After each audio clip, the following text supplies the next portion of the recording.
IAS Kannamma ஓட்டுநர்லேருந்து இயக்குனர் ஆகியிருக்கிறாரு. இந்த ஓட்டுநர் இயக்குனர் அப்படிங்கிறதுக்கு நம்ம எல்லாரும் எழுதுகிறோம். நடத்துனர்லேருந்து இயக்குனர் ஆகியிருக்காரு. இந்த வந்து இந்த போடுவாங்க, நம்பிக்கைக்கு வர அதை தான் போடணும். ஆக்சுவலாக நம்ம எல்லோரும் 2 சொல்லி போட்டுக்கிட்டு இருக்கோம். ஏன் அப்படின்னா, ஒருத்தரை ஆளுமை செய்து ஒரு படைப்பை வெளியில் கொண்டு வரவங்க இயக்குனர். ஒரு பஸ்ஸையே நடத்தி அந்த வழித்தடத்தில் கொண்டு போய் சேர்க்கிறது வந்து நடத்துனர். அதனால தான் அந்த கொடுப்பாங்க. அது அவ்வளோ வேல்யூபிளான அந்த வேல்யூபிளான 2 நாளில் நீங்கள் வந்திருக்கீங்க சார். அதனால் அது மிகச்சிறந்த ஒரு பயணமாக தான் இருக்குது. வாழ்த்துக்கள். முதல் படமாக நீங்கள் முன் வந்ததுக்கு. இன்னொன்று, என்னோடய தம்பி விஜய், அவருக்கும் நான் குரு இல்லை, தம்பி தான். என்னோடய தம்பி தான். யாருக்கும் குருவும் இல்லை, சிஷ்யனும் இல்லை. நம்மளாக கற்றுக்கிறது தான். முதல்ல கற்றுக்க முயற்சி பண்ணணும், அவ்வளோதான். கற்றுக்கிட்டு அடுத்த போல் கார்டு எடுத்தோடனே நிறைய பேர் காணாமல் போயிடறாங்க பிஆர்ஓவில். அடுத்து படம் பண்ணணும், ஒரு படமாவது பண்ணணும், அதுதான் முக்கியம். கார்டு எடுத்து முக்கியம் இல்லை, படம் பண்ணுங்க. படம் பண்ணாமல் கார்டு எடுக்க போகிறோம் அப்படின்னு முக்கிட்டு நிற்காதீங்க, அதில் ஒரு பிரயோஜனமும் கிடையாது. இன்னொன்று, விஜய் பின்னாடி நிறைய பேசுவாங்க. அதாவது இங்கே காசிப் இல்லாத இடமே கிடையாது. உன்னை பற்றி குறைவாக பேசுவாங்க, உன்னை பற்றி தவறாக பேசுவாங்க. ஆனால் ஒன்றே ஒன்று பண்ணு, நல்லதுக்கு காதை திறந்து வை, கெட்டதுக்கு காதை மூடி வை. இந்த 2ஐயும் செஞ்சிட்டேன்னா எப்படியாவது ஒரு காலத்தில் நம்ம அடித்து புரண்டு முன்னேறி ஒரு நம்ம நினைக்கிற ஒரு இடத்துக்கு ஓடி வந்துடலாம். ஆனால் இந்த 2க்கு நீ செவி கொடுத்துட்டேன்னா வீழ்ச்சி அங்கேருந்து ஆரம்பிக்கும். எனக்கு பின்னாடி நிறைய பேர் பேசுகிறாங்கன்னு எனக்கு தெரியும். ஆனால் அவங்க என்கிட்ட பேசலைல்ல, என்கிட்ட பேசலை. என் முன்னாடி பேசியிருந்தா அந்த குறை என்னன்னு எனக்கு தெரிஞ்சிருக்கும். ஒருவேளை நான் அதை நிவர்த்தி பண்ணி இருந்திருக்கலாம். அதனால் தயவு செய்து பின்னாடி பேசுகிறவங்கள கொஞ்சம் குறைச்சி வைங்க, தள்ளி வைங்க, ஒதுக்கி வைங்க. அவங்க தான் நம்மளுடைய வாழ்க்கையின் மிகப்பெரிய ஆபத்து. அது இல்லாமல் நமக்கு நேரடியாக பேசுகிற மனிதர்களை அழகாக கூட்டிக்கிட்டு போனீங்கன்னா நம்ம நடத்துனர் மாதிரி பயணம் சிறப்பாக இருக்கும், நல்ல பயணமாக அமையும். ஐஏஎஸ் அப்படிங்கிற அந்த தகுதிக்கு 1547 பெண்கள் தான் இது வரைக்கும் வந்திருக்காங்க. 1951லேருந்து 2020 வரைக்கும்னு நினைக்கிறேன். அதுக்கப்புறம் ஐஏஎஸ் எவ்வளோ பேர் ஆகியிருக்காங்கன்னு எனக்கு துல்லியமான கணக்கு தெரியல. மேபி 2000 இருக்கலாம் இப்போது. அப்போ இவ்வளவு காலமும் நம்ம இவ்வளோ பேரை தான் ஐஏஎஸ்ஸாக உருவாக்கியிருக்கோமா அப்படின்னு கேட்டால், பெண்களை உருவாக்கியிருக்கோமா அப்படின்னு கேட்டால், ஆமாம், அவ்வளோதான் உருவாக்கியிருக்கோம். அதில் அட்டன் பண்ணதில் 13% தான் நம்ம வந்து ஐஏஎஸ்ஸாக மாறியிருக்காங்க. ஸோ பெண்களில் வந்து நிறைய ஐஏஎஸும் ஐபிஎஸும் அது சார்ந்த துறைகள் சார்ந்த இதுலேயும் நிறைய வரணும்னு நான் கேட்டுக்கிறேன். அதுக்கு படிப்பு ரொம்ப முக்கியம், கல்விங்கிறது முக்கியம். அதே போல் கல்வியை சொல்லி கொடுக்குற அதே இடத்துல கல்வியில் வீழ்ச்சி அடைகிறவங்களோ அப்படின்னு ஒன்று கிடையாது, கல்வியில் தோற்று போகிறவங்கன்னு ஒன்று கிடையாது. கல்வி கற்கும்போது அதனோட மதிப்பெண் கிடைக்காம போயிருக்கலாம். அந்த மதிப்பெண் கிடைக்காததுக்கு வருத்தப்படாதீங்க. ஐயோ, நான் ஐஏஎஸ் ஆகணும்னு நினச்சேனே, ஆக முடியலையே அப்படின்னு வருத்தப்படாதீங்க. அதுக்கு அடுத்தடுத்த துறைகளை தேர்ந்தெடுங்க, சாதிங்க. என்ன அப்படின்னா, நம்மளுடைய பிள்ளைங்களுக்கு நம்ம சொல்லி கொடுக்கறது வந்து படின்னு தான் சொல்லி கொடுக்குற மொழியை, படிப்புக்கு அடுத்து என்ன இருக்குது, எப்படி வாழணும், அடுத்து தொழில் அப்படிங்கிற ஒரு விஷயம் இருக்குது. அவங்க தொழில் முனைவோராக மாறுறதுக்கும் சொல்லி கொடுங்க. எல்லாரும் வந்து அரசாங்க வேலைகளிலும் ஐஏஎஸ் ஆகவோ ஐபிஎஸ் ஆகவோ ஆக முடியாது. நான் எதுக்கு அந்த கணக்கு சொன்னேன்னா, மொத்தமே 1500 பேர் தான் வந்து உங்களுக்கு ஐஏஎஸ் ஆகியிருக்காங்க. அப்போ மீதி உள்ளவங்க அத்தனை பேரும் ஐஏஎஸ் கனவுகளோட படித்தவங்க. ஸோ அவங்களுக்கு தொழில், அடுத்து தொழில் அப்படிங்கிற ஒரு கான்செப்டுக்கு அவங்கள கொண்டு போகணும். நம்ம பெற்றோர்கள் அதை சொல்லி வளர்க்கணும். கல்வி இல்லைன்னா கவலைப்படாத, அடுத்த இடத்துக்கு போ அப்படின்னு சொல்லி வளர்க்கணும்னு கேட்டுக்கிறேன். இந்த டீமில் வந்து ஒர்க் பண்ணியிருக்கிற டிஓபி கேசவன் அவர்களுக்கு, மியூசிக் டைரக்டர் அரவிந்த் பாபு அவர்களுக்கு, எடிட்டர் ராம்நாத் அவர்களுக்கு, ஆர்ட் டைரக்டர் பழனிவேல் அவர்களுக்கு, ஸ்டண்ட் கபிலன் அவர்களுக்கு, டான்ஸ் கோரியோகிராஃபி நிரோஷன் அவர்களுக்கு, மேனேஜர் எஸ்எம் முருகேசன் அவர்களுக்கு,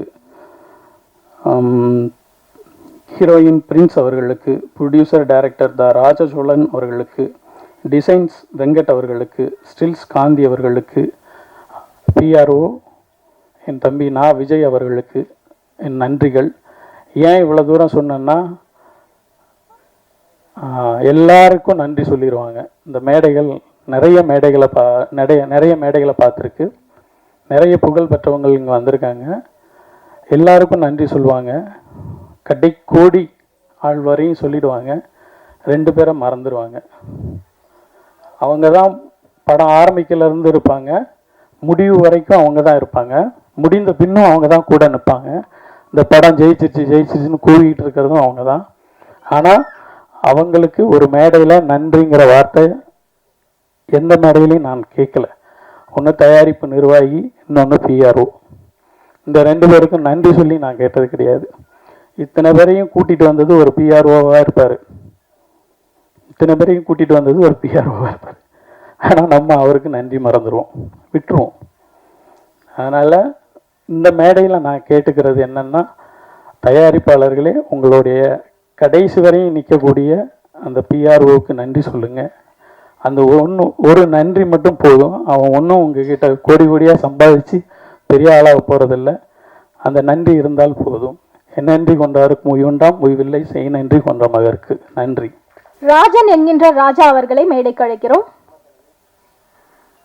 அடுத்தபடியா பிஆர்ஓ நெல்லை சுந்தரராஜன் அவர்களை சில வார்த்தைகள் பேச அழைக்கிறோம்.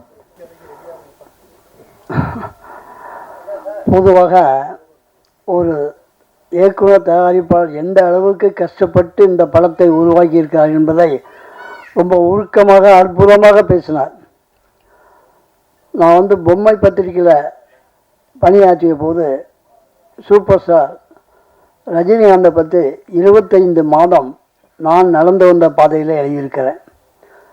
அவர் கண்டக்டர் வேலை பார்த்துட்டு வீட்டுக்கு திரும்பும்போது பார்த்தா போகிற பாதையில் ஒரு நாடக ரிஹர்சல் நடந்தது. அந்த ரிஹர்சலை பார்த்து தான் அவரும் நடிகர் ஆகணும்னு அவர் எண்ணினாரே. அதே முயற்சி எடுத்து அவர் இந்த அளவுக்கு சூப்பர் ஸ்டார் ஆகியிருக்கார். அதேபடி நமது நண்பர் அவர் இயக்குனர் தயாரிப்பாளர் அவர் கண்டக்டராக பணிபுரிந்திருக்கிறார். எந்த அளவுக்கு கஷ்டப்பட்டிருக்கார். திரையுலகத்தில் கஷ்டப்பட்டு வந்தவங்க தான் சூப்பர் லெவலில் வந்திருக்காங்க. அந்த லெவலில் நிச்சயமாக இந்த படத்தினுடைய ட்ரெய்லர் பாடல்கள் எல்லாம் நாம் பார்த்தோம். ரொம்ப பிரமாதமாக பண்ணியிருக்காங்க. இந்த கடின உழைப்பே அவரை மேன்மேலும் இந்த படத்தை வெற்றி பெற செய்யும் என்பதை நான் வணங்கும் ஐயப்பனை வேண்டி விடைபெறுகிறேன். எல்லாருக்கும் மாலை வணக்கங்கள். என்னோட ஒரு ஜஸ்ட் வேண்டுகோள், கொஞ்சம் ஒரு நிமிஷம் மட்டும் நீங்கள் பெல்காம் அட்டாக்ல சர்வைவர்ஸ்க்கும் அங்கே பலியான பீப்புளுக்கு கொஞ்சம் can we just tribute for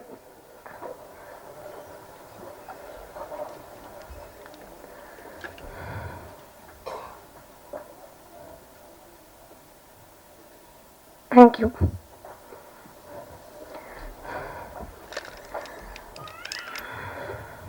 எல்லாருக்கும் மாலை வணக்கங்கள். நான் விஜய் சொன்ன மாதிரி அஃப்கோர்ஸ் ஜான் சார் எப்போவுமே நமக்கு தெரியும், எல்லாம் புது புது டேலண்ட்ஸை ப்ரமோட் பண்ணுவாங்க. நானே நிறைய வாட்டி பார்த்துருக்கேன். அவங்களோட ஸ்டூடெண்ட்ஸ், அவங்க அசிஸ்டண்ட்ஸ் பயங்கரமாக இப்போது கலக்கிட்டு இருக்காங்க இண்டஸ்ட்ரியில். இந்த படத்தில் நம்ம ராஜசோழன் சார் ரொம்ப பிரமாதமாக 3 விஷயம் பேசியிருக்காங்க. கல்வி பற்றி ரொம்ப இம்பார்ட்டண்ட்டாக பேசியிருக்காங்க. ட்ரக்ஸ், இப்போ இருக்கிற யங் ஜென்ரேஷனோட மைண்ட் எப்படி கரெக்ட் பண்ணுறாங்க ட்ரக் வச்சுட்டு. அண்ட் 3வது விஷயம் உமனை எம்பவர் பண்ணுறதுக்காக அவங்க பண்ணியிருக்காங்க. இப்போது நம்மளோட நாடே ரொம்ப பவர்ஃபுல் ஆக்குறதுக்காக உமன் எவ்வளோ இம்பார்ட்டன்ட்னு நமக்கு தெரியும். ஆனால் விமன் எஜுகேஷன் பற்றி பேச போனோன்னா இன்னமும் வந்து இந்தியாவில் பார்த்தீங்கன்னா ஒன்லி ப்ரைமரி எஜுகேஷன் வரைக்கும் சில ஸ்டேட்ஸில் நீங்கள் பார்த்தீங்கன்னா even secondary education like primary education up to 5th standard, secondary education up to 10th standard வரைக்கும் இருக்குது. ஆனால் உங்கள் எல்லாருக்குமே தெரிஞ்ச ஒரு விஷயம் என்னென்னா 10வது படிச்சுட்டு எந்த ஆர்கனைசேஷன் அவங்களுக்கு வந்து வேலைக்கு வைப்பாங்க. ஸோ என்னோடய வேண்டுகோள் என்னன்னா ப்ளீஸ் காலேஜ் வரைக்குமே ஃப்ரீ எஜுகேஷன் கொடுங்க. அப்போ தான் நம்மளோட உமன் வந்து இன்னமும், ஏன்னா அவங்களோட ஒரு பையன் இல்லை பொண்ணுன்னா அஃப்கோர்ஸ் பையனை தான் அவங்க படிக்க வைப்பாங்க, பொண்ணை வந்து அவங்க கல்யாணம் பண்ணி கொடுத்துடுவாங்க. ஏன்னா அந்த ஒரு இப்போ இந்தியாவில் இருக்கிற எஜுகேஷனோட செலவு அவ்வளோ அதிகமாக இருக்குது. அப்படி பண்ணிங்கன்னா இன்னும் நிறைய பெண்கள் வந்து படிக்க வருவாங்க.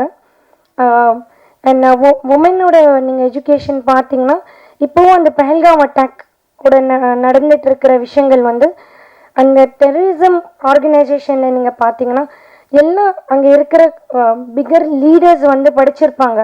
ஆனால் படிக்காத பீப்புள் தான் இது போயிட்டு ஏன்னோ அது ஹியூமன் பாமா அப்படியெல்லாம் அவங்களோட மைண்ட் கரெக்ட் பண்ணிவிட்டு, எஜுகேஷன் இருந்தால் அவங்க மைண்ட் செட் வந்து இப்படி மாறாது. எஜுகேஷன் இருந்ததுன்னா இன்னமும் காஷ்மீர் வந்து டெவலப் ஆகிருக்கும்.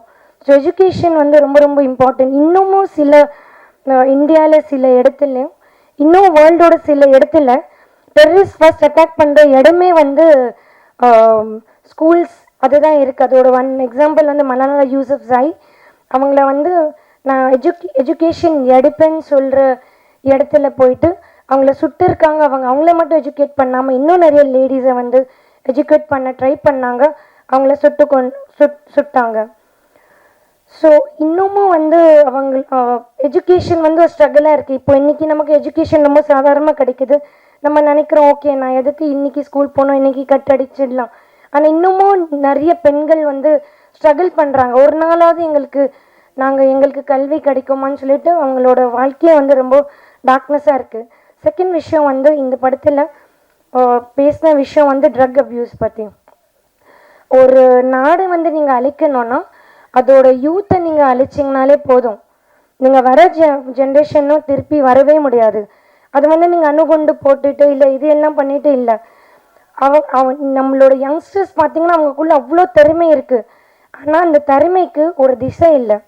நம்ம எப்படி போகணும், நம்ம ஏஞ்சா சரி நம்ம இது பண்ணலாம், பொழுதுபோக்குக்கு இது பண்ணலாம் எல்லாமே நினச்சிட்டு இருக்காங்க. ஆனால் அவங்களுக்கு கரெக்டான ஒரு பாதை இல்லை. என்கிட்ட திறமை இருக்குது, இந்த திறமையை நான் எங்கே காட்டணும், என்கிட்ட இந்த திறமை இருக்குது, நான் எப்படி எடுத்து போகணும். அதனால தான் அந்த எம்டி மைண்டு வந்து டெவில்ஸ் ஹவுஸ்ன்னு சொல்லுவாங்க. அவங்களுக்கு தெரியல என்ன பண்ணணும் இது ஆச்சுன்னா. ஸோ அதனால அவங்க இந்த ட்ரக்ஸ் அந்த விஷயத்தில் எல்லாமே வந்து விழுறாங்க. ஸோ எஜுகேஷனும் நீங்கள் ட்ரக் ஃப்ரீ சொசைட்டி பண்ணிட்டீங்கனாலே உங்கள் நாடு வந்து ரொம்பவே வலிமையாகிடும். அது நான் நம்புகிறேன். அதுலேயே வந்து உமன் எஜுகேஷன் வந்து ரொம்ப ரொம்ப இம்பார்ட்டன்ட். பிகாஸ் எஜுகேஷன் வந்து உங்களை ஈக்குவாலிட்டி வந்து காட்டுது, எல்லாருமே சமமாக நினைக்குது, ஒரு ரொம்ப பீஸ்ஃபுல்லான ஒரு கண்ட்ரி உங்களுக்கு உருவாக்குது. உமன் எஜுகேஷன் உங்களை உமன் எஜுகேட்டடாக மட்டும் இல்லை, உங்கள் நாடு உங்கள் ஃபேமிலி மட்டும் நீங்கள் அதுக்கு பலம் நீங்கள் கொடுக்கல, உங்களோட எக்கனாமிக்கலாக கூட நீங்கள் டெவலப் பண்ணுவீங்க உமனை நீங்கள் அதை பண்ணும்போது. அது ரொம்ப பியூட்டிஃபுல்லான மெசேஜ் கொடுத்துருக்காங்க. ராஜசோழன் சார் வந்து பாரதியாரும் ராஜ சோழனோட காம்பினேஷன். அவங்க பாரதி வந்து புதுமை பெண்ணு வந்து எழுதியிருக்காங்க. ஸோ ஐ திங்க் அந்த கான்செப்டில் தான் சார் வந்து இந்த படத்தை வந்து எடுத்திருக்காங்க. இப்போ வந்து உமனோட எஜுகேஷன் வந்து ஒரு அவேர்னஸ்ஸாக மட்டும் இல்லாமல் இப்போ நம்ம இறங்கி இது வந்து ஒரு ஸ்டெப்பாக எடுக்கணும். எல்லா உமனை எல்லா நம்ம சில்ட்ரனை வந்து எஜுகேட் பண்ணுறது ஒருத்தங்க வந்து நம்ம சபதம் எடுக்கணும். அதுதான் இந்த படத்தோட ஐ திங்க் நம்ம கொடுக்குற tribute. Thank you so much John sir நீங்கள் கூப்பிட்டதுக்கு. விஜய் உங்களுக்கு நான் ரொம்ப வாழ்த்துறேன். இன்னமும் உங்களோட இந்த பிஆர்ஓ பயணம் இன்னும் ரொம்ப சக்ஸஸ்ஃபுல்லாக இருக்கும். தேங்க்யூ. பல வருடங்கள் கழிச்சு நம்ம ராமராஜன் சார் சாமானியன் அப்படிங்கிற ஒரு படம் மூலியமா வந்து ரீஎன்ட்ரி கொடுக்க வைத்த நம்மளுடைய டைரக்டர் ராகேஷ் அவர்களை சில வார்த்தைகள் பேச அழைக்கிறோம். ஐஏஎஸ் கண்ணம்மா ட்ரைலர் வெளியீட்டு விழாக்கு வந்திருக்கோம். நம்ம பத்திரிகை மக்கள் தொடர்பு அண்ணன் எல்லா அண்ணன்களுக்கும் வணக்கம். மேடையில் விட்டிருக்கும் உயர் மதிப்பிற்குரிய நெல்லை சுந்தரராஜன் சார், தலைவர் விஜய் முரளி சார், செயலாளர் ஜான் சார், அவர் அசிஸ்டண்ட் விஜய் சார், எல்லாருக்குமே ரொம்ப ஒரு நன்றியை தெரிவிச்சுக்கிறேன். படத்தில் வந்து ராஜசோழன் சாரை பார்க்கும்போது ஒரு பெரிய தன்னம்பிக்கை வந்து கிடச்சிச்சு உண்மையிலேயே. என்னென்னா அவர்கிட்ட வெளியில் பேசிகிட்டு இருக்கும்போது யாருமே அஸ்டண்டாக கூட சேர்த்துக்கலப்பா, அப்புறம் ரொம்ப ஏஜ் ஆகிட்டே போணுச்சு, ஃபேமிலி இதையும் ஒன்றாவே இது பண்ண முடியலை, அதெல்லாம் மீறி எப்படியாவது நம்ம நினச்சதை விட்டுறக்கூடாது அப்படின்னு துரத்தி வந்து ஒரு படம் பண்ணியிருக்கும் போது இதை விட பெரிய நம்பிக்கைக்கு என்ன சார் வேணும்? பெரிய விஷயம். ஏன்னா ஒரு கோயம்பேட்டில் இப்போ நம்ம பஸ் ஊருக்கு போகிறோன்னு வச்சுக்கோங்களேன், தஞ்சாவூரோ பட்டுக்கோட்டோ போகிறோம்னா ஒரு 10 மணிக்கு டிக்கெட் போட்டிருப்போம், கரெக்டாக கோயம்பேடு வந்துருங்க சார்பாங்க. அதை மிஸ் பண்ணால் ஒரு 10 நிமிஷம் லேட்டாக அசோக் பில்லரில் இப்போ ஏறிடணும். அதை விட்டுட்டோம்னா கிண்டி, அதுக்கப்புறம் வண்டி கிளாம்பாக்கம் தாண்டிச்சுன்னா பிடிக்க முடியாது. ஆனால் அவர் வாழ்க்கையில் பாருங்கள், மேல்மருவத்தூர் தாண்டி திண்டிவனம் விக்ரவாண்டியில் வந்து ஏறிட்டார் பாருங்க அந்த பஸ்ஸில். அதுக்கு முதல்ல அவருக்கு நம்ம வந்து மனசார பாராட்டுகளையும் வாழ்த்துக்களையும் சொல்லணும். நான் சந்தோஷ் சுப்ரமணிய வேலை பார்க்கும்போது சியாஜி சிண்டே சாரோட ஒர்க் பண்ணேன், சந்தோஷ் சுப்ரமணியத்தில் அசோசியேட் டைரக்டரு. அப்படியே அந்த முகம் இருந்தது சாருக்கு. அதனால தான் அந்த பாரதியா அவரும் பாரதி பண்ணார். அவர் அந்த படம் பண்ணும்போது சொன்னார், அந்த பாரதி பண்ணனால ஒரு இந்தியாவில் முக்கியமான ஒரு பிஸ்னஸ் மேன் அவரை கூப்பிட்டு எம்டி செக்கு கொடுத்து இது நீ எவ்வளோ வேணாலும் ஃபில்லப் பண்ணிக்கோ அப்படின்னு கொடுத்தாராம். அது சியாஜி சண்டே சார் என்கிட்ட சொன்னார் ஒர்க் பண்ணும்போது. அந்த மாதிரி இந்த படத்துக்கு அப்புறம் உங்களுக்கு நிறைய செக் வரும் சார், அது உங்களுக்கு மனசார இது பண்ணிக்கிறோம். ஏன்னா இந்த டைட்டில் நான் இப்போ சாயந்தரம் கிளம்பும்போது ராமராஜன் சாரை பார்த்துட்டு தான் வந்தேன். இந்த மாதிரி நீங்கள் ஒரு ஆடியோ லான்ச்சுக்கு போகிறேன் அப்படின்னு. என்ன படம் பேர் என்ன சார்னாரு? இந்த மாதிரி ஐஏஎஸ் கண்ணம்மான்னு. அட களத்தூர் கண்ணம்மா, சின்ன கண்ணம்மா மாதிரி நல்லா இருக்கே அப்படின்னாரு சார். அதுக்கும் முதல்ல உங்களுக்கு அது சொன்னது சொல்லிடுறேன். ஸோ டெக்னீஷியன் எல்லோரும் ரொம்ப நம்பிக்கையோடு உழைச்சிருக்கீங்க. So music director sir, editor, அந்த ஆட்டுக்குட்டி புருஸ்லி சார் எல்லாருக்குமே ஒரு அடுத்த கட்டமாக இருக்கட்டும், வாழ்த்துக்கள். நம்மளாம் ஒரு படம் பண்ணி ஊரில் நல்ல பேர் வாங்கணும்னு நினப்போம், அது இயற்கையாக உள்ளது. ஆனால் ஊர் பேரையே படத்தில் வச்சு அது மூலிமா நல்ல பேர் வாங்கின எங்கள் செயலாளர் பேரரசு சார் வந்திருக்காங்க.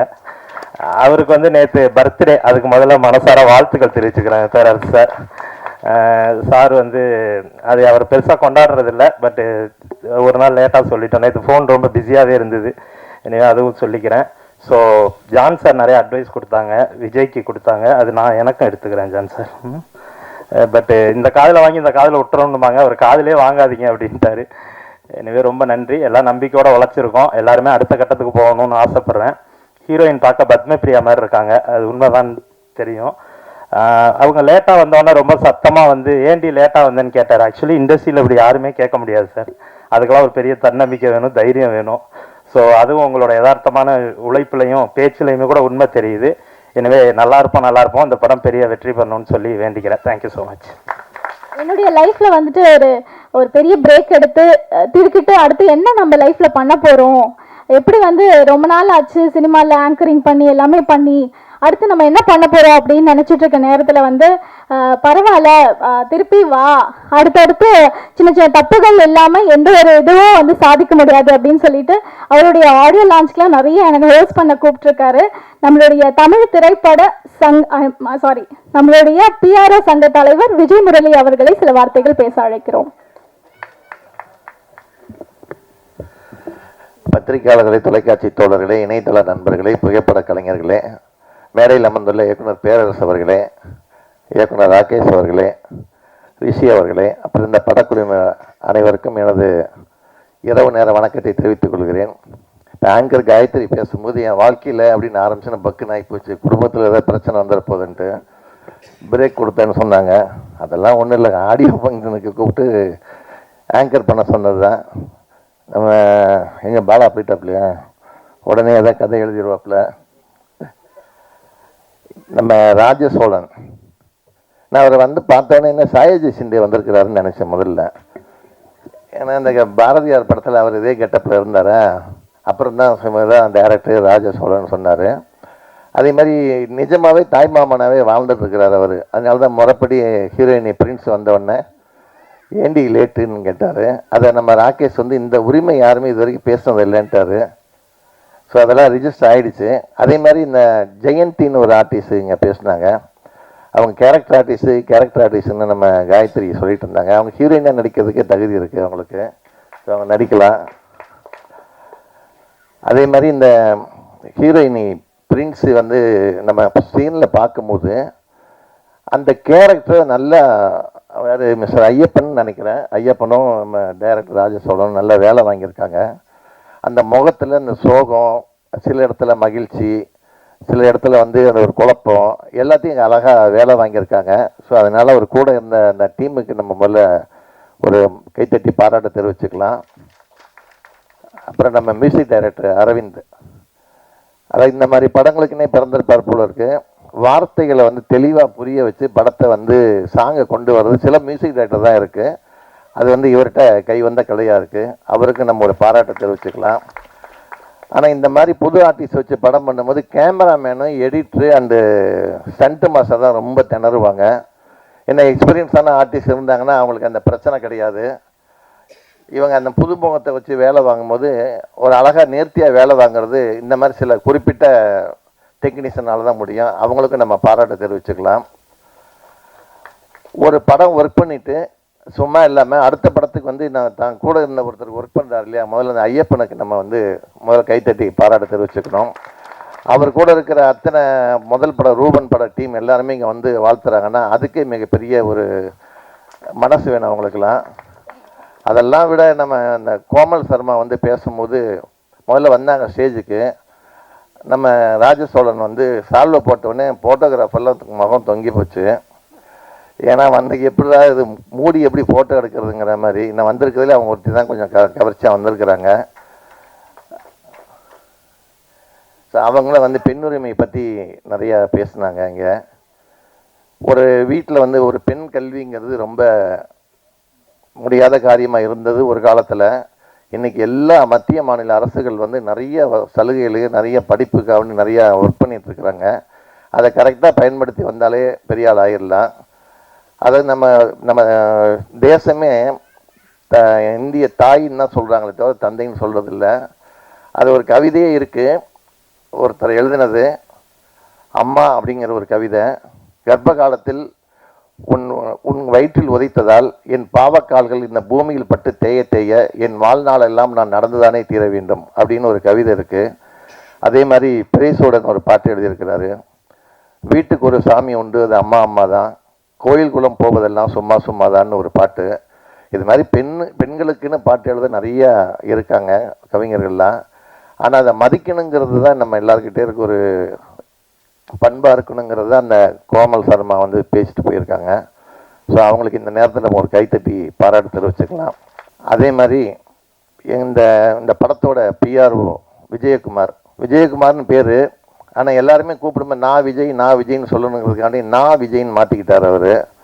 ஸோ அவருக்கு வந்து முதல் பட சான்ஸ் கொடுத்த இந்த டைரக்டர் கம் ப்ரொடியூசர், அதாவது அவரே கதை திரைக்கதை வசனம் பாடல்கள்லாம் எழுதி தயாரித்து நடிச்சிருக்கிறார் இல்லையா, அவருக்கு எங்கள் தென்னிந்திய திரைப்பட பத்திரிகை தொடர்பாளர் யூனியன் சார்பில் நன்றியும் பாராட்டுகளையும் தெரிவிச்சுக்கிறோம். அதே மாதிரி இங்கே அழகாக தொகுத்து வழங்கின காயத்ரி அவர்களுக்கு பேரரசர் அவர்களுக்கு சால்வை அணிக்குமாறு கேட்டுக்கொள்கிறேன். போடுங்க. இந்த பிஆர்ஓ பார்த்தீங்கன்னா இந்த புடவைக்கு மேட்சாக ஒரு சால்வை கொண்டு கொடுத்துருக்கான் பாருங்க. முதல்ல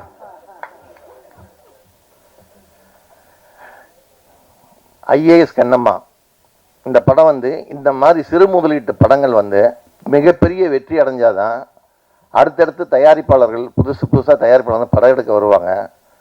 இன்றைக்கி நீங்கள் இந்த ஆடியோ ஃபங்க்ஷனில் தயாரிப்பாளர் அழைப்பேற்று இங்கே இவ்வளோ தூரம் வந்திருக்கீங்க. அதனால் உங்களுக்கு வந்து இப்போது நீங்கள் கைத்தட்டி போகிறது பிரயோஜனம் இல்லை. ஆனால் நீங்கள் தேட்டரில் போய் இந்த படத்தை பார்த்து தயாரிப்பாளருக்கு அந்த விமர்சனத்தை சொன்னீங்கன்னா நல்லது. எங்கள் பத்திரிக்காரங்களாம் வந்து சிறு முதலீட்டு படங்களை பெரிய படங்கள் ஆக்குறதுல போட்டி போட்டு வேலை செய்கிறவங்க. படம் பிடிச்சிருந்ததுன்னா எங்கேயோ கொண்டு போய் உங்களை உட்கார வச்சுருவாங்க. பிடிக்கலைங்கிறது ஒன்று வந்துச்சுன்னா அதை ஒரு 3 நாள் கழித்து எழுதுங்க. நம்ம ஆல்ரெடி எல்லாத்தையும் வேண்டுகோளாக வச்சுருக்கிறோம். ஏன்னா இந்த மாதிரி படங்கள் ஓடணும்.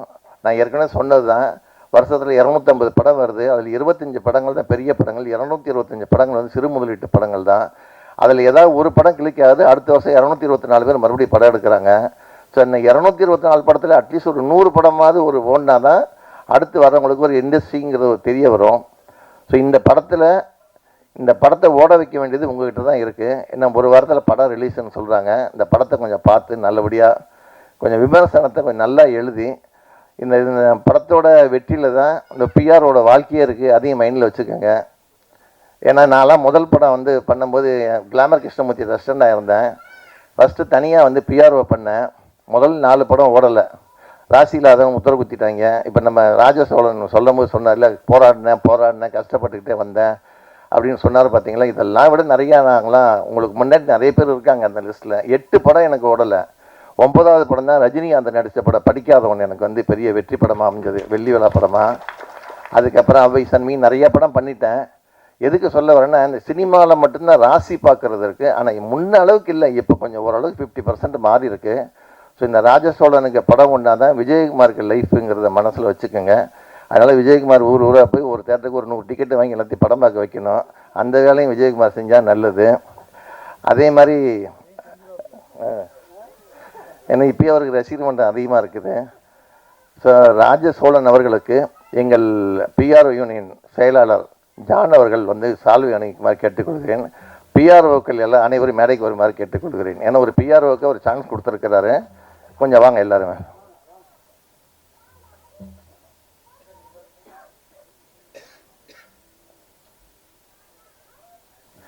மறுபடியும் உங்ககிட்ட கேட்டுக்கிறதெல்லாம் இந்த படத்தை ஓட வைங்க. ஒவ்வொரு பிஆரும் இதை வந்து ஒரு வேலை மெனக்கட்டு எடுத்து எல்லார்கிட்டையும் நீங்கள் சொல்லணுங்கிறது தான். உங்கள் எல்லாரையும் ஸ்டேஜில் ஏற்றி உங்களை ரெக்கார்ட் பண்ணிட்டோம், ஃபோட்டோ போட்டு. இந்த படம் மட்டும் ஓடலைன்னா உங்களுக்கு எல்லாருக்கும் இருக்குது வெட்டு. ஸோ இந்த நம்ம இவர் ராஜசோழன் வந்து அந்த கேரக்டராகவே வாழ்ந்துட்டு இருக்கிறாருன்னு நினைக்கிறேன். இன்னமும் அதே மாதிரி தான் இருக்கிறார் முகபாவத்தை வச்சுக்கிட்டு. ஏன்னா அவரை பார்த்தேன், அப்படி நடந்தது, உட்கார்ந்தது, பேசுனது எல்லாமே அப்படி இருக்குது. பரவாயில்ல, அவரோட தைரியத்தை பாராட்டணும். நம்ம எப்படி ஒரு ராஜகிரண் வந்து தனியாக எடுத்து இறங்கி ஒரு பெரிய லெவலில் வந்தாரோ, அது மாதிரி துணிஞ்சு இறங்கியிருக்கிற இந்த ஹீரோ கிட்டையும் போகாமல் அவரே நடிச்சிருக்கிறாரு. இதெல்லாம் ஒரு பெரிய விஷயம். இந்த படத்தில் நடிக்காதவங்க வந்து படத்துக்காண்டி வந்து பாராட்டுறாங்க பாருங்கள், அவங்களுக்கு ரொம்ப பெருசு மனசு. அதனால் இந்த ரிஷியை நம்ம பாராட்டணும். இப்போ அந்த கேங்கர்ஸ் படத்தில் வந்து நல்ல மெயின் கேரக்டர். இப்போ நம்ம பத்திரிக்கையாளங்க படம் பார்த்துருப்பாங்க, தெரியும். படம் பார்க்கலைன்னா இங்கே வந்தவங்களாம் அந்த படத்தை போய் பாருங்கள். சரியான கேரக்டர், ஆனால் அழகாக நடிச்சிருக்காப்புல. சுந்தர்சி வந்து உண்மையில் நல்ல வேலை வாங்கியிருக்கிறாரு. ஹீரோயினி கூட வந்து போட்டி போட்டுட்டு நல்லா பண்ணியிருக்கிறாரு. மிகப்பெரிய எதிர்காலம் இருக்குது அந்த பையனுக்கு, நல்லா வருவாப்புல. ஸோ அவருக்கு நம்ம பாராட்டு தெரிவிச்சுக்கலாம். ஒரு சின்ன குட்டி கதையை மட்டும் சொல்லிட்டு நான் விடைபெறுறேன். ஐஏஎஸ் கண்ணம்மா மிகப்பெரிய வெற்றி அடையணும், வெற்றி பெறணும். எல்லாம் வல்ல இறைவன் அதுக்கு துணை புரியணும். ஒரு கோர்ட்டு சீனு, கோர்ட்டில் வந்து ஆர்குமெண்ட் நடந்துட்டுருக்கு, ஒரு விவாகரத்து கேஸு. புருஷன் பொண்டாட்டி, ஒரே ஒரு குழந்தை அவங்களுக்கு. இப்போ எல்லாமே கவுன்சிலிங் கொடுத்தாச்சு, செஞ்சாச்சு, எல்லாம் முடிச்சாச்சு. ஆனால் தீர்ப்பு சொல்லணும். குழந்தை என்கிட்ட தான் இருக்குன்னு புருஷனும் சொல்கிறான், ஒய்ஃபும் என்கிட்ட தான் இருக்குன்னு சொல்கிறான். ஆனால் இருக்கிறது ஒரு குழந்தை. ஜட்ஜி வேறு வழியில் தீர்ப்பே சொல்லி ஆகணும். ஒரு நாள் தீர்ப்புக்கான நேரத்தை குறிச்சிட்டாரு.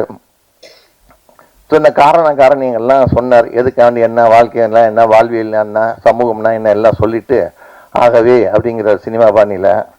அப்போ கோண்டில் இருந்த அந்த புருஷங்காரன் சொல்கிறான், ஐயா அப்படிங்கிறான். என்னன்னு கேட்குறாரு. ஐயா, நீங்கள் தீர்ப்பு சொல்கிறதுக்கு முன்னாடி ஒரே ஒரு கேள்வி கேட்டுக்கிறேன், அந்த கேள்விக்கு நீங்கள் பதில் சொல்லிவிட்டு நீங்கள் தீர்ப்பு சொல்லுங்கிறான். உடனே பேனாவை மடித்து வச்சுட்டு கேளுப்பா அப்படிங்கிறாரு. அவன் கேட்குறான், ஐயா, ஏடிஎம் மிஷினுக்கு நான் போகிறேன், என் கார்டு எடுத்து உள்ளே சொருகுவேன், சொருகிட்டு நம்பர் போடுவேன், பணம் வரும், பணத்தை நான் எடுத்துக்குவேன், என் கார்டை எடுத்துக்குவேன், இந்த பணம் எனக்கு சொந்தமா ஏடிஎம் மிஷினுக்கு சொந்தமா, இதுக்கு பதில் சொல்லுங்கிறான். ஜட்ஜு மயக்க முட்டுறாரு. வரேன். ஐஏஎஸ் கண்ணம்மா படம் மூலமா பிஆர்ஓவா அறிமுகமாகிற நான் விஜய் அவர்கள் சில வார்த்தைகள் பேச அழைக்கிறோம். நம்ம படத்தில் நடித்த டீச்சர் வசந்தி மேடைக்கு வருமாறு அழைக்கிறேன். டீச்சர் இருக்கிறீங்களா? டியூஷன் சொல்லி கொடுக்க போயிட்டீங்களோ? வரலைங்களா? மைத்துனர் நந்தகுமாரை மேடைக்கு அழைக்கிறேன். பாசத்துக்கும் நேசத்துக்கும் உரிய தமிழ் மக்கள் அனைவருக்கும் நான் விஜயின் அன்பு வணக்கங்கள்.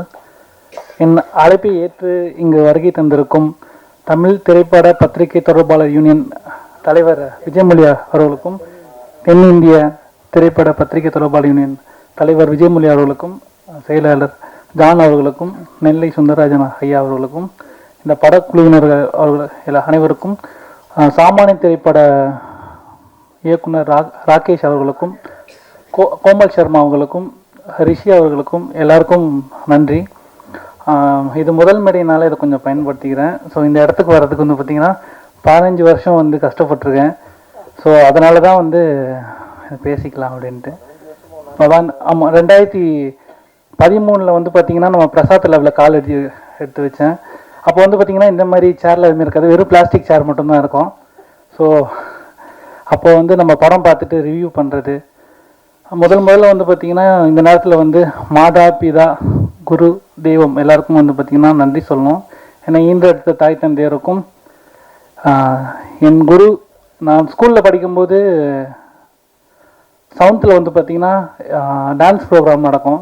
ஸோ அங்கே வந்து பார்த்திங்கன்னா கவிதா மிஸ் அப்படின்னு சொல்லிட்டு ஆசிரியை, அவங்களால தான் வந்து பார்த்திங்கன்னா எனக்கு அந்த கலை ஆர்வம் வந்து ஏற்பட்டது. ஸோ எங்கெங்கே வந்து டான்ஸ் ப்ரோக்ராம் நடக்குதோ அந்த டான்ஸ் ப்ரோக்ராமுக்கு எல்லாருக்குமே என்னை கேட்கவே மாட்டாங்க, விஜய் பேரை எழுதிடுவாங்க.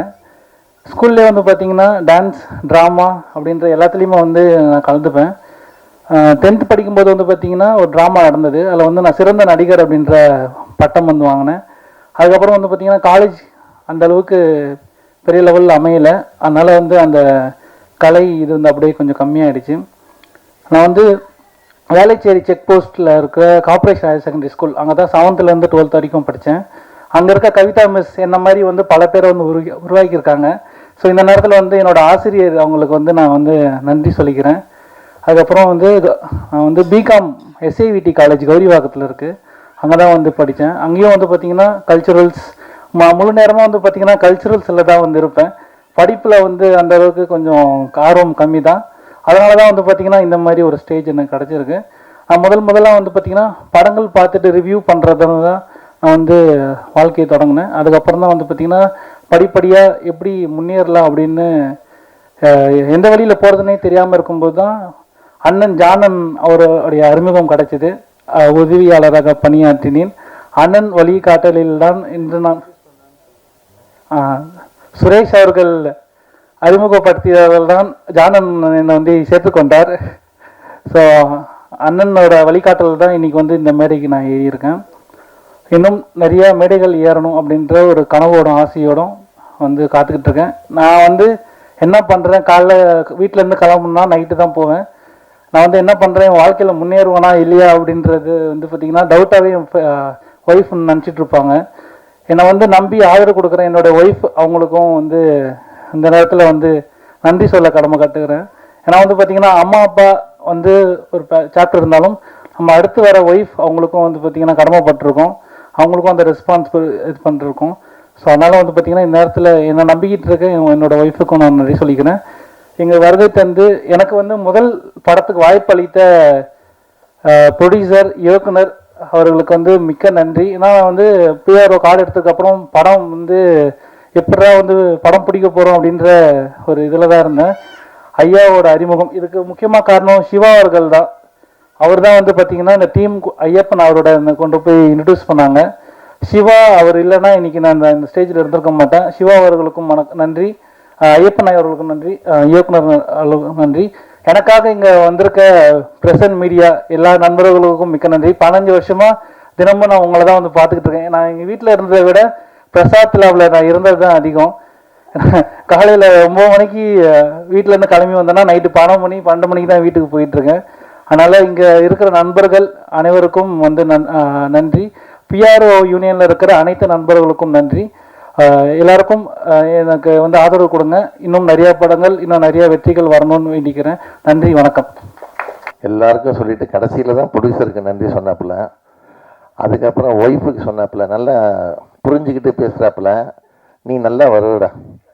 இந்த IAS கண்ணம்மாவுக்கு இணை இயக்குனராக பணியாற்றிய சுரேஷ் அவர்களை மேடைக்கு அழைக்கிறேன். ஸ்டில் கேமரா காந்தி அவர்களையும் மேடைக்கு அழைக்கிறேன். அந்த படத்துடைய ஸ்க்ரீன் பிளேவாக இருக்கட்டும், அவங்க பேசுகிற வசனங்களை பார்த்துட்டு இவர் வந்து இந்த படம் இப்படி இருக்குன்னா இதோட டேரக்டர் இவராக இருக்கும் அப்படின்னு சொல்லிட்டு நம்ம கெஸ் பண்ணுவோம். ஆனால் படத்துடைய பேரை பார்த்த உடனே இந்த படத்துக்கு அவர் தான்ப்பா அப்படின்னு சொல்லிட்டு நம்மளுடைய தமிழ்நாட்டில் இருக்க எல்லா முக்கால்வாசி ஊருடைய பேர் எல்லாமே வந்து அவருடைய படங்களில் இருக்கும்.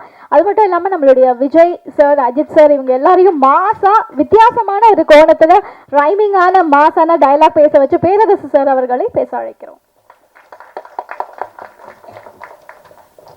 எப்பவும் போல் 9 மணிக்கு மேலே பேச வேண்டாம் வச்ச உங்கள் எல்லாருக்கும் நன்றி.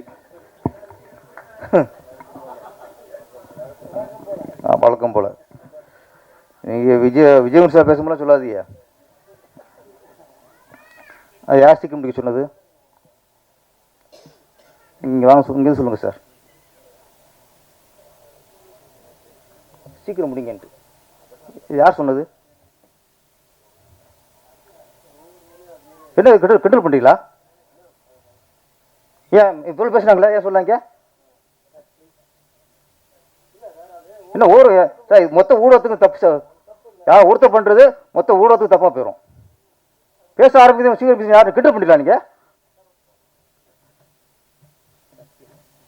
இல்லை இல்லை, இது இது முதல் மேடை இல்லை.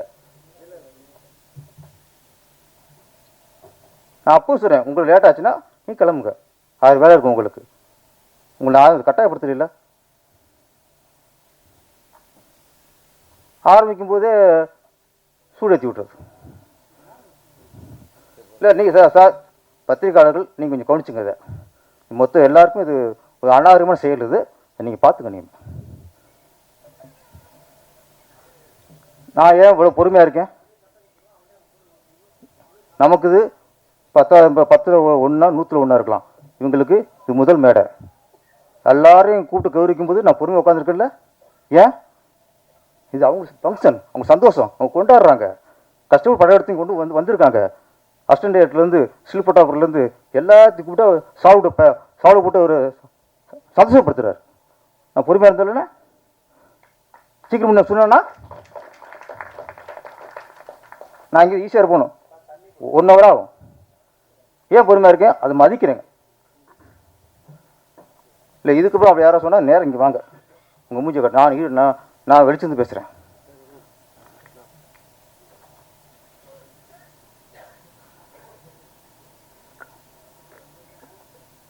விஜயமணி சார் நீங்கள் பார்த்துங்க. இல்லைன்னா தயவுசெய்து அப்போ யாரும் கூப்பிடாதீங்க. இனிமேல் கிண்டலாக போச்சு.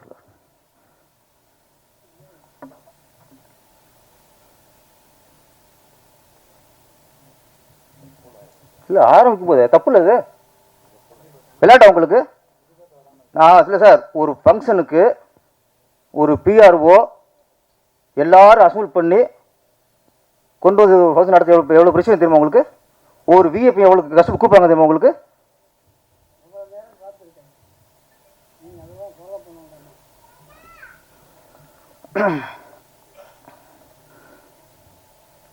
அனைவருக்கும் வணக்கம்.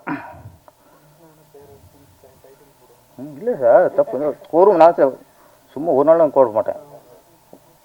இத்தனை எல்லாரும் பேசுறீங்க, நான் பொறுமை உட்காந்துருக்கல. நான் பேச மாட்டேன். அது யாரும் குசு நான் குறிப்பிட்ட யாரோ ஒருத்தர் பற்றியது. ஓகே. இல்லை இல்லை, மொத்தமாக எல்லாருக்கும் மீடியா தப்பாக போயிருங்களா? அனைவருக்கும் வணக்கம்.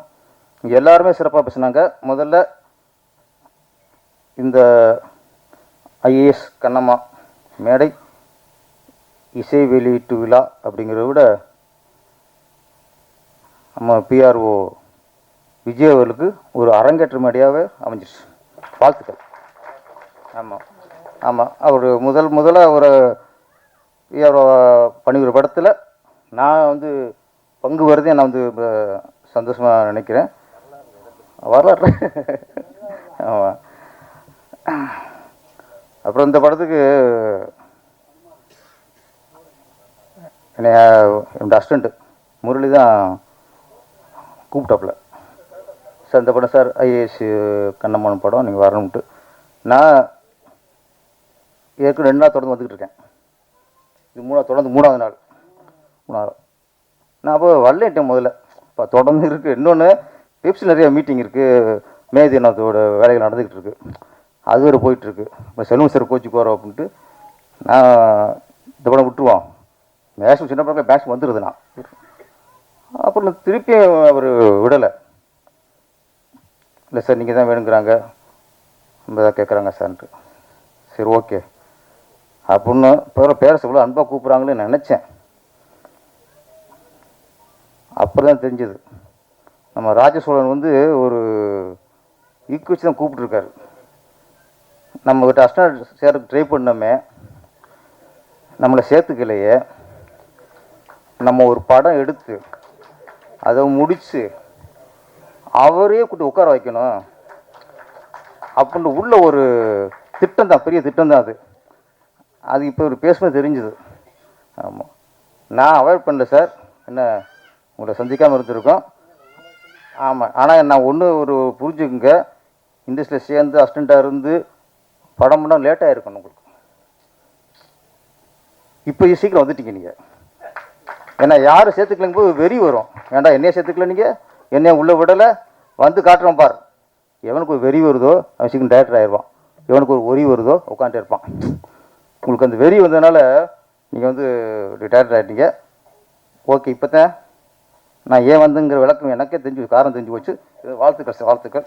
ஆமாம், டி.ஆர். ராஜேந்தருக்கு அப்புறம் கதை, திரைக்கதை, வசனம், இசை, பாடல்கள், டைரக்ஷன், தயாரிப்பு, நடிப்பு எல்லாம் அடுத்த டி.ஆர். தான் நீங்கள்.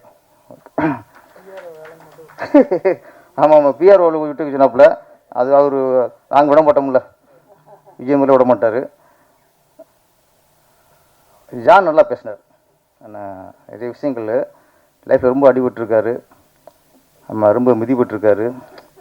ஆமாம், வாழ்க்கையில் அந்த மாதிரி வந்தவங்களால அந்த மாதிரி பேச முடியும். ஆமாம், அவனு சொன்னார் நல்லா, நமக்கு பின்னாடி குறை பேசுகிறவங்கள கண்டுக்காத அப்படின்ட்டு. முன்னாடி குறை பேசுகிறவங்களும் மதிக்கணும். ஏன்னா இவங்களா ஆமாம், இதை மன்னிச்சிடும். யாரோ ஒருத்தருக்கா மொத்தமாக நம்ம யாரையும் பாய்ச்சிக்க முடியாது. நண்பர்கள் கூட்டம் அதிகம் இங்கே. அதே மாதிரி எப்படி பின்னாடி யார் குறை சொல்கிறாங்களோ அதை எப்படி மைண்ட் ஏற்றக்கூடாதோ, அதே மாதிரி நம்ம முன்னாடி நம்ம போல் தில்றாங்கல்ல, அதை மைண்டில் ஏற்றவே கூடாது. பின்னாடி குறை சொல்ல மோசம் யாருன்னா நம்ம புகழ்ந்து ஏற்றி விட்டுருவோம். நம்ம உண்மையை நம்புன்னு வச்சுக்கல, முடிச்சுக்க லைஃப். ஆமாம், புகழ்கிறதே நாளைக்கு நம்ம காலம் வருவான். அதனால் எங்கே அதிகமாக புகழ்கிறானோ அதை இவன் புகழ்கிறது கரெக்டாக அப்படின்னு நம்ம யோசிக்கணும். கரெக்டாக தான், ஓகே பரவாயில்ல. இவன் நம்ம தகுதிக்கு மீறி புகழ்கிறானோ, நம்மளை வேற எங்கேயோ தூக்கி வைக்கிறானோ அப்படிங்கும்போது அப்போ அவன்கிட்ட உஷாராக இருக்கணும். ஒருத்தன் இடம் வருது அங்கே தான். நம்மளை எவன் நம்ம தகுதிக்கு மீறி பேசுவாங்களோ அவங்கள கொஞ்சம் விலகி இருக்கணும். அவங்கள விலக்கி வைக்க வேணாம், நம்ம விலகி இருக்கணும். அதான் ஜான் சார் சொன்ன நல்ல நிறைய விஷயங்கள சொன்னார். எனக்கே ஆமாம்ல அப்படின்னு தோணுச்சு. அப்புறம் விஜயமுரு சார் இல்லைக்கா, அது குட்டி கதை இல்லை, குட்டிங்க கதை. எங்கிட்ட தான் யோசிக்கிறோம். நாங்கள் படத்துக்கு ரூம் போட்டு யோசிக்க கூட இவ்வளோ தாட்டு வரமாட்டேங்குது. கோர்ட்டில் போய் ஜட்ஜியே முடக்கிற அளவுக்கு ஒரு விஷயத்தை வைக்கிறாரு. நிறைய சமாச்சாரம் அவர்கிட்ட இருக்கு. அது புரியலையா? நான் சொல்கிறேன், இது நல்லவங்களுக்கு புரியாது. ஒழுங்காக வாழ்கிறாங்கல்ல அவங்களுக்குலாம் புரியாது.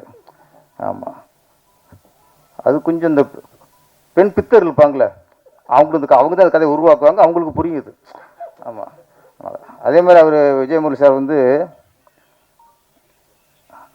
தூப்பால் ஏதோ கூப்பிட்டாங்கிட்ட வீட்டில் தப்பாக நினச்சிட்டு போகிறாங்க, நல்ல வேலை அப்படின்னு மாட்டார். அங்கே தப்பாக நினச்சிருக்க மாட்டாங்க. நீங்கள் ஜெயந்தி மேடத்தை நீங்கள் கதாநாயகி நடிக்கலாம் சுட்டிக்கிறதுல அந்த வீடியோ பார்ப்பாங்க, அங்கேயும் தப்பாக நினைப்பாங்க. நான் ஒவ்வொருத்தரும் பேசும்போது நான் பக்கத்தில் நான் பேர் கேட்டுக்கிறேன், அவங்க பேர் என்ன அவங்க பேர் என்னன்ட்டு. ஆனால் அப்படி மனப்படம் வச்சுருக்காரு சார். ஜெயந்திங்கிறாரு, காயத்ரிங்கிறாரு, கோமல் சர்மாங்கிறாரு. என்ன ஜெயந்தி சத்தியம் கட் பண்ணி கடைசி அவர் ஜெயந்தின்னு ஃபிக்ஸ் பண்ணியிருக்காரு. ஜெயந்தி தான் அதுதான். அப்போ இங்கே மற்ற ஆம்பளை பிள்ளை பேருங்க தெரியாது, கேமராமேன் பேருங்க தெரியாது, எடிட்டர் பேருங்க தெரியாது, இங்கே இருக்க பொம்பளைங்க பேர் மட்டும் தெரியும். ஆமாம், அப்புறம் குட்டி கதை வராது. நான் சரி சீக்கிரமே அவர் கவிதை போட்டிருக்காருல்ல, நீங்கள் சீக்கிரம் குட்டிங்க கதைக்கிட்ட ஒரு புக்கை கொடுங்க சார், நாங்கள் படித்து தெளிவாகிக்கிறோம். ஐஏஎஸ் கண்ணம்மா. கண்ணம்மாங்கிறதே தமிழ்நாட்டில் ஒரு வீரியமான பெயர். கண்ணம்மா அது வந்து பாரதியார் அவர் ஒரு கனவு புதுமை பெண். அது அந்த பெண்ணுக்கு உருவம் இல்லை. அவர் ஒரு கண்ணமான ஒரு கற்பனை பெண்ணு தான் அது. அவருடைய கற்பனைக்கு தான் அந்த கண்ணம்மாங்கிற பேருக்கு உருவம் இல்லையே தவிர அந்த கற்பனை கண்ணம்மாவுக்கு தமிழ்நாட்டில் நிறைய பேர் உருவம் கொடுத்துருக்காங்க. யாரெல்லாம் டாக்டர் ஆனாங்களோ அவங்கெல்லாம் கண்ணம்மா தான். யாரெல்லாம் ஐஏஎஸ் ஆனாங்களோ அவங்கெல்லாம் கண்ணம்மா தான். யாரெல்லாம் போலீஸ் அதிகாரி ஆனாங்களோ அவங்கெல்லாம் கண்ணம்மா தான். யாரெல்லாம் ஒரு எழுத்தாளர் ஆனாங்களோ அவங்கெல்லாம் கண்ணம்மா தான். இங்கே முன்னேறின எல்லா பெண்களுமே கண்ணம்மா தான். இந்த ஐஏஎஸ் கண்ணம்மா, அதுவும் பாரதியாரின் கண்ணம்மா தான். நம்ம நாட்டில் வீரமங்கை வேலுநாச்சியார், முதல் தற்கொலைப்படை குயிலி, அஞ்சலி அம்மா, இப்படி நிறைய பேர்கள் அப்போவே முன்னாடியே ஆரம்பிச்சிருக்காங்க. கண்ணம்மாக்கள் 1000 கண்ணம்மாக்கள் உருவாச்சு. சொன்னாங்களே லிஸ்ட்டு போட்டார்ல, ஐஏஎஸில் 2000 கண்ணம்மா, டாக்டரில் 5000 கண்ணம்மாவுக்கு மேலே நிறையா இருக்கும். நிறைய கண்ணம்மாக்கள் நம்ம உருவாக்கிட்டோம். ஒன்றும் நம்ம வந்து நம்ம பெண்கள் முன்னேறலன்ட்டு நம்ம வந்து நம்ம கவலைப்படக்கூடாது. நிறைய முன்னேறிட்டோம். நான் காலேஜில் படிக்கும்போது மொத்தம் 25 பேர் கிளாஸில், 20 பேர் பசங்க இருப்பாங்க, 5 பேரும் பொண்ணு இருக்கும். ஆரம்பிச்சிட்டாங்க, பிரச்சனை ஆரம்பிச்சு வீட்டில். எங்கே யார்கிட்ட இங்கே நான் பேசுனேன் அங்கே கேட்டுருச்சு. என்ன போங்க வீட்டில் இருக்கு, இன்னைக்கு கச்சேரி இருக்கு. அப்போ 5 பெண்கள் தான் இருப்பாங்க, நாங்கள் 20 பசங்க. நம்ம யாராவது லவ் பண்ணலாம் அப்படின்னு தோணும்ல, அவன் ஃபிக்ஸ் பண்ணிப்பான், இது ஏன் ஆளு. ஒரு பொண்ணு 4-5 பேர் ஃபிக்ஸ் பண்ணிப்பாங்க.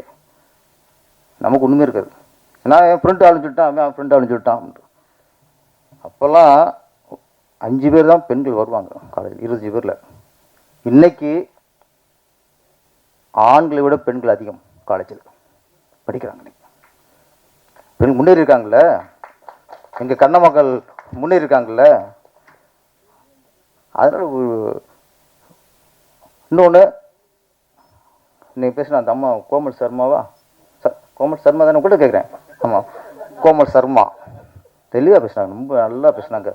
ஆமாம், சூப்பர், நல்லா பேசுனீங்கம்மா. Okay, super. நான் ஒரு பெண் பேசும்போது தான் நம்ம இது நம்மளுக்கு புரியும். அவங்க படிப்பு மட்டும் இல்லை, இன்றைக்கி நாடு அது நாசமாக போயிட்டுருக்கு. இன்றைக்கி குட்டியில் அடிமையாயிட்டாங்க, ட்ரக்ஸு. நல்லா சொன்னாங்க, ஒரு நாட்டை அழிக்கணும்னா அந்த இளைய தலைமுறை அழித்தா போதும். இளைய தலைமுறை எப்படி அழிக்கணும்? சுட்டுக் கொள்ளணுமா, குத்தி கொள்ளணுமா? அவங்கள்ட்ட மது பழக்கத்துக்கும் கஞ்சா பழக்கத்துக்கும் அடிமையாக்கினாலே போதும், நாடு குட்டிச்சராக போச்சு. இன்னைக்கு நிறைய அது ஆயிட்டுருக்கு. நம்ம விழித்து கொள்ள வேண்டும். கண்ணம்மாக்கள்ங்கிறது இன்னைக்கு நான் சொல்கிறேன், படித்து வேலைக்கு போகிற பெண்கள் இல்லை, இன்னைக்கு கண்ணம்மாக்கள் ஒவ்வொரு தாயும் கண்ணம்மாவாக இருக்கணும். பிள்ளையை பெற்ற ஒவ்வொரு தாயும் கண்ணம்மா இருக்கணும். நம்ம வந்து அரசாங்கத்தை குறை சொல்கிறது, அவங்கள குறை சொல்கிறது, அதெல்லாம் இல்லை. நம்ம பிள்ளைகளை நம்ம கரெக்டாக வளர்க்கணும். இன்றைக்கி பெற்ற பிள்ளைகளை யார் கரெக்டாக ஒழுங்காக ஒழுக்கத்தோடு வளர்க்குறாங்களோ அந்த ஒவ்வொரு தாயும் இன்னைக்கு கண்ணம்மா. ஒரு ஆணுக்கு வந்து பெண்ணின் அருமை சொல்லிக் கொடுங்க. பெண்ணுன்னா யார், பெண்ணின் சிறப்பு என்ன, பெண்ணின் பெருமை என்ன. இந்தியாவிலேயே நம்ம உலகத்திலே இந்தியா தானே பெண்ணின் பெருமை பேசுகிற நாடு. இந்தியாவிலேயே தமிழ்நாடு தானே பெண்ணின் பெருமை பேசுகிற நாடு. அந்த பெருமையை எங்கே யார் சொல்லிக் கொடுக்குறீங்க? பிளேஸ்குள்ளே போட்டு அது தவக்குற நேரத்துலேயே பிளேஸ்குள்ளே போட்டு நாசமாக்கிறதையே கூட வச்சுங்க. அதே மாதிரி பெண்களுக்கும் சொல்லிக் கொடுங்க, பெண் பெண் எப்படி இருக்கணும். ஆணோட பெருமை சொல்லுங்க, அப்பனோட பெருமை சொல்லுங்க. அப்போ எந்த அளவுக்கு கஷ்டப்படுறான் அப்படின்னு நீங்கள் பெண்களுக்கு சொல்லிக் கொடுக்கணும். உங்கள் அப்பா கூட குப்பை விட்டுக்கிறது பெரிய விஷயம். உங்கள் அப்பா கூட வேறு எவனும் இந்த குடும்பம் நடத்த முடியாது, இப்படி சொல்லவே கூடாது. என்னை தவிர உங்கள் அப்பாட்டெல்லாம் யார் குடும்பம் நடத்துவா? நிறைய பெண்கள் தன் புருஷனை குறை சொல்லியே பெண்கள்கிட்ட குழந்தைகள் வளர்க்குறாங்க. எப்படி அப்பனை மதிக்கும்? அதே மாதிரி அப்பாக்கள் குழந்தைகளிடம் அம்மா மட்டம் தட்டுறது, அம்மா சமைக்க தெரில, அதுக்கு தெரில, இது தெரில.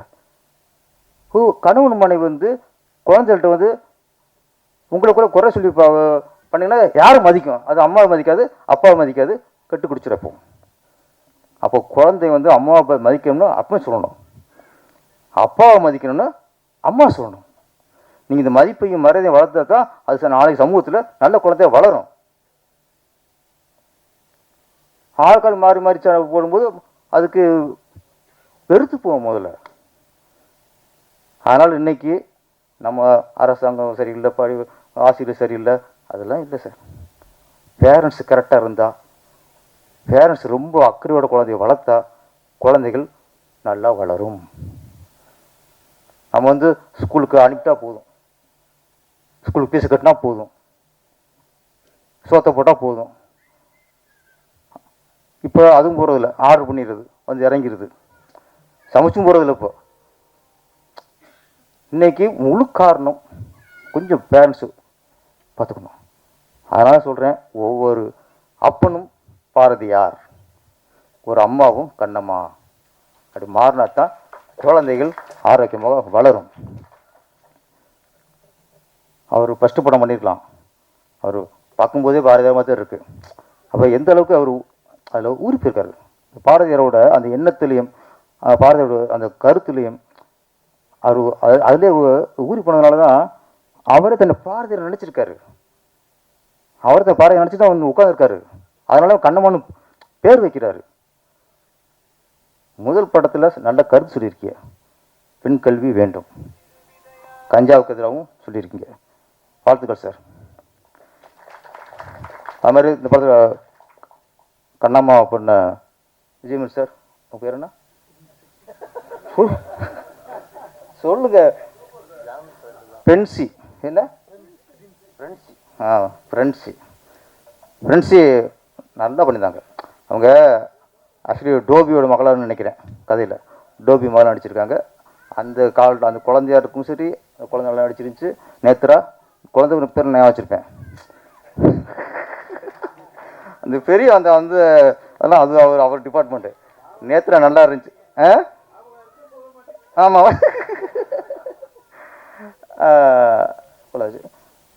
நேத்ரா நல்லா பண்ணியிருந்தாங்க. ஃப்ரெண்ட்ஸ் அந்த ஒவ்வொரு அதனால சொன்னாங்க, யார் சொன்னாங்க, ஒவ்வொரு காலகட்டத்துலையும் அது தகுந்த மாதிரி நடிப்பு. அந்த டோபியாக இருக்கும்போது அப்போ ஒரு நடிப்பு. அப்புறம் அந்த சுடிதாரம் போட்டு வருவாங்க, அந்த கம்பீரம் வந்துச்சு, அங்கே கம்பீரம், அந்த லுக் அப்படி வந்துச்சு. கரெக்டாக அந்த கண்ணம்மாங்கிற அந்த கேரக்டரை உணர்வதில்லை, கண்ணம்மான்னு தன்னை நினச்சாலும் நடிப்பு வரும் சார். நடிச்சிட்டிங்க, சூப்பர். அதுக்கப்புறம் அப்பா ஆட்டுக்குட்டி ஏதோ ஒன்று புருஷன் குருன்னு வைங்க, இல்லை ஆட்டுக்குட்டின்னு வைங்க. ஆட்டுக்குட்டிக்கும் புருஷன்லையும் எங்கே சம்மந்தம் இருக்கா? ஆனால் என்ன, சில இடத்துல குறைய நான் பேச மாட்டேன். ஆட்டுக்குட்டி அது புருஷன் இருக்காருல்ல, அப்பா நினச்சிருக்காருல்ல, அந்த அப்பா தான் அந்த வறுமைக்கு அந்த உடம்பு சம்மந்தம் இருந்துச்சு.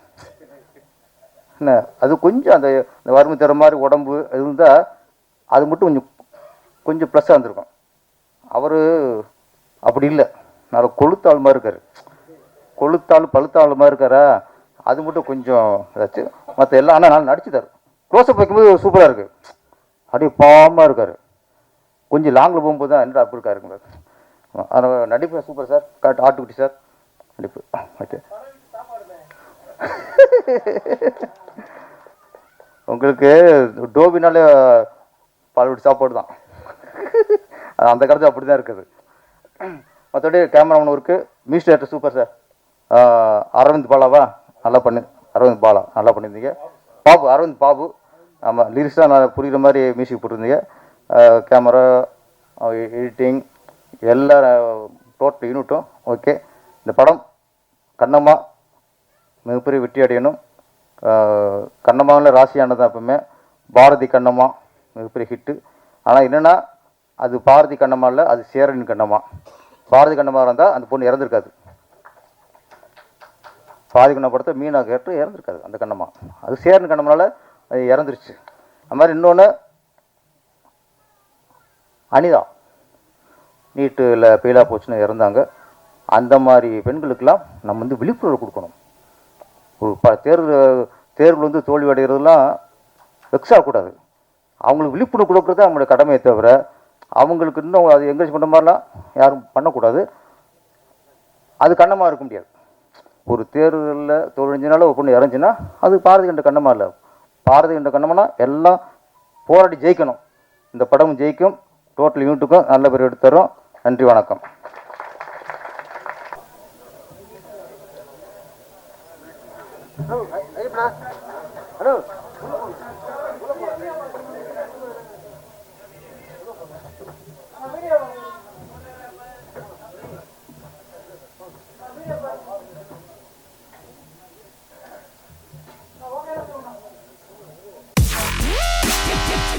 Yeah.